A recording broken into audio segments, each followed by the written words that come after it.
Gavana wa kaunti ya Kisii James Ongwae ameahidi muungano wa Azimio la Umoja ambao unaongozwa na kiongozi wa chama cha ODM Raila Odinga kuwa muungano huo utapata uungwaji mkono katika eneo la Agusii 100% katika uchaguzi ujao. Akizungumza wakati wa uzinduzi wa kiwanda cha ndizi katika eneo la ATC mjini Kisii, Ongwae alisema Raila Odinga amekidha misisi ya kisiasa katika eneo la Agusii kwa takriban miaka 15 sasa, na kusema Raila Odinga ndiye kiongozi bora zaidi kuchaguliwa kama rais wa taifa la Kenya katika uchaguzi ujao.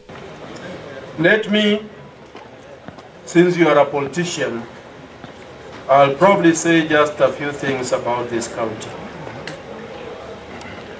You know, sir, this county, Kisii County, is a county that has always supported Baba. I'm not ashamed. We voted for Baba in 2007, he was leading here. We voted for him in 2013, he was leading here. We voted for him in 2017, he was leading here. You know, we have already made our commitment that we are going to give him 100% of the vote. I was in Western and I saw you selling that party that you are patron, DAP, Kenya. And you are also saying that people from your area are also going to, I didn't hear whether you said 100%, you probably will tell us. But